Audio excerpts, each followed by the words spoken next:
Discord users have been freaking out after the platform announced it was rolling out new age verification mandates. Starting next month, for users to maintain full access to Discord, including channels that might be for adults only, they'll have to upload either a picture of their face or even a copy of their government ID. Now, yesterday, Discord tried to walk back some of those concerns, but what people are really missing here is that this is not about Discord. This is about our access to the internet all around the world, and it's massively under attack from governments. So, what is Discord? If you aren't a member of Gen Z, you might not be familiar with this platform, which has become a favored chatting app for people of this generation.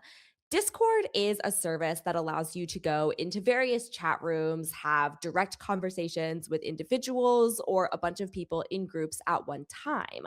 It really took off in the video game community because people can stream their games while live chatting to each other through their headsets or via text and video. As of today, Discord has approximately 200 million monthly users, and while it's a favorite of kids and teens, plenty of adults like myself also use Discord for a variety of purposes. But this week, a lot of Discord users started to panic. The platform announced that starting at the beginning of March next month, it's going to begin enforcing age verification measures. What that means is that Discord wants to prevent users under the age of 18 from being able to access sexually explicit and other adult content. And the way they're going to do it is starting in March, all users will be restricted from these age inappropriate channels and other forms of content until they prove that they're an adult. And the way that they can prove they're an adult is by submitting a picture of their face to an AI tool, uploading a picture of their government ID, or relying on another AI tool that's supposed to be able to predict how old you are. And it's not surprising that people were upset and scared by this because just in recent months, Discord has lost a ton of this important information to hackers. Ars Technica reported that back in October, a massive breach of Discord data revealed tons of this information to nefarious people who could use it for things like extortion schemes. Now, the reason that this hack happened in the first place is because governments in the UK and Australia forced Discord to collect this data to continue operating. In the UK, they have the Online Safety Act, and in Australia, they've recently banned teenagers from being able to use the internet in a lot of ways. So, the reason that Discord is collecting all of this information and trying to verify people's ages isn't just because the platform wants to, the platform is being forced to by governments around the world. And these laws are already being established in various US states and could be happening at the federal level. There's a bipartisan effort in the US and elsewhere to protect kids from harmful stuff online. And the way that that's going to happen is by requiring people to give up their privacy and security by proving how old they are. Now, this age verification technology doesn't even work on a very basic level. There are tons of ways to fool the system, and it gets things wrong constantly. After all, it's relying on artificial intelligence, which we all know gets things wrong all of the time. It also profiles people and doesn't necessarily reflect the experiences of marginalized users who are most at risk of things like their personal information getting exposed. Plus, a lot of this legislation is being framed as being anti big tech, but the reality is that it puts even more power in the hands of the biggest social media companies and tech companies, many of which are building their own age verification technology so that they can profit from all of this. It's small, independent websites and forums that are most at risk of being crushed and stamped out completely by this legislation because they can't necessarily afford this technology or comply with all of the things that these laws require. But the big platforms like Meta and X, those are still going to remain. And lest you forget, the people at the head of those companies, like Mark Zuckerberg and Elon Musk, are not just friendly with authoritarian leaders like Donald Trump.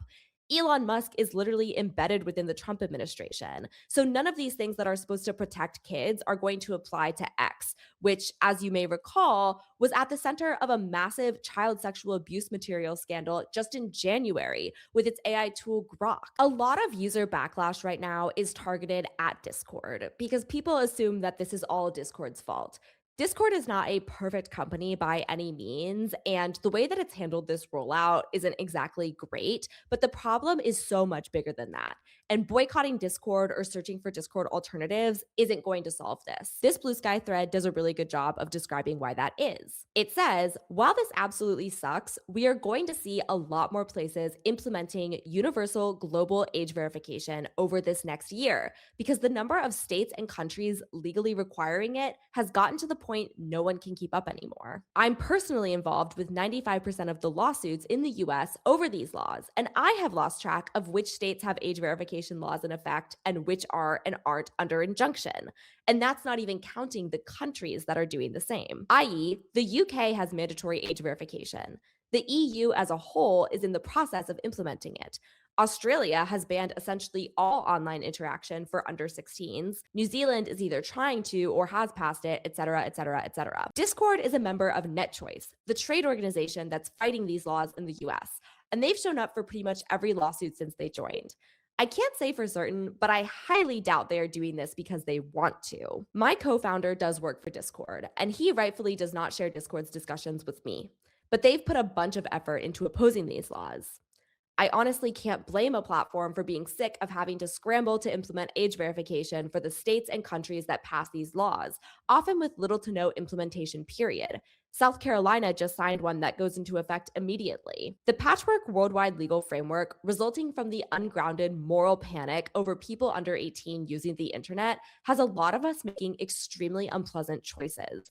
The blame lies on the governments mandating them. And I said, I'm glad to see people protesting Discord forcing IDs for age verification. But what I need everyone to understand is that there's immense bipartisan pressure to make the entire internet like this. And they are likely going to succeed unless something drastic happens. Most people aren't even aware that tech policy is a thing. We all get on the internet, use our apps, use our social media platforms, get off, and think very little about the legal framework around doing any of that. But as of right now, all of our activity online is legally protected, but very powerful people on both sides of the aisle are working to undo that legal framework. So most of the internet spaces that we enjoy are going to get significantly worse and may even cease to disappear if we don't all start to do something about this. You can call your lawmakers and express disapproval with these bills. You can get involved at the local, state, and national level in opposing them. And you can raise awareness and talk to other people about what's going on because the reality is the internet as we know it today is under threat. And you do not want to know what it's like to live in a world where we don't have these internet resources. For example, shortly after the 2024 presidential election, I made the decision to stop posting on X. The platform had become so violently misogynistic that I literally could not take it anymore. So I switched to Blue Sky, which is a Twitter alternative where a lot of journalists and left leaning folks have congregated. Today, Blue Sky is where I get a ton of my news. It's also where I share my newsletter, where I connect with like minded people, and where I socialize and have fun online. But when I go back to Ohio for the holidays where my family is, I can no longer DM people on Blue Sky unless I give a third party supplier my government ID. This is the screen that pops up for me whenever I'm in Ohio. It says, you must complete age assurance in order to access this screen. I can still use the rest of Blue Sky, but my DM functions are completely blocked unless I hand over my ID to a service that's actually owned and operated by Epic Games, the company behind Fortnite.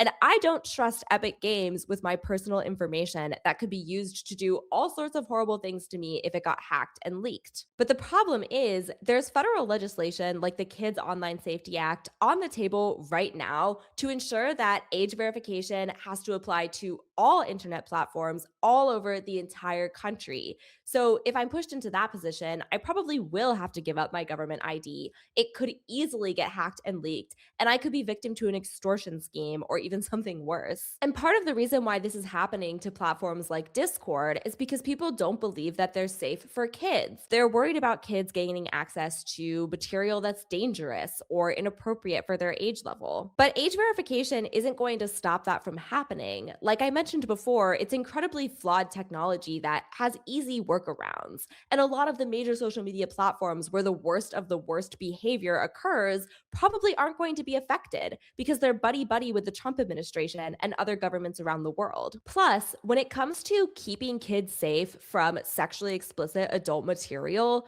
you have to remember that the people in charge of the government right now do not agree with you and I on what that actually means.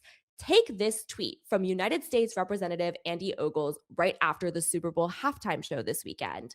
He said, "Last night's halftime show was a disgrace and it mocked American families. Depicting gay pornography on primetime has no place in our culture." Now, if you, like 130 million other people, watched the Super Bowl halftime show with Bad Bunny, you might be confused as to what the representative is referring to when he says that it included, quote, pornography, because nothing sexually explicit happened on screen. But there is no definitive definition of what, quote, pornography actually means. So Republicans can use it as a catch all term for anything they don't like. That includes LGBTQ people. That includes resources for accessing abortion. That includes topics like feminism.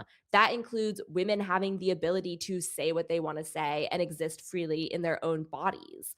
All of that stuff can just be referred to as pornography and then criminalized and made impossible to access online under these laws. And don't take it from me, it's all written out explicitly in Project 2025. This is exactly what they're planning to do, and they're already doing it. This Discord age verification is just one step out of many. Here's a quick thread that I wrote about all of this. I said, when a sitting representative refers to the Super Bowl halftime show as pornography, people should use that to reflect on how they and other representatives are simultaneously working to ban, censor, and restrict pornography and what that actually means. Even if you don't like sexually explicit material or think kids shouldn't be allowed anywhere near it, consider that the people with power to legislate what that means have a very different definition than you do. And we don't have to guess what they mean because we can read Project 2025 ourselves and see that pornography is shorthand for LGBTQ people existing publicly. That's what they're working to ban, censor, and restrict online under the guise of protecting kids.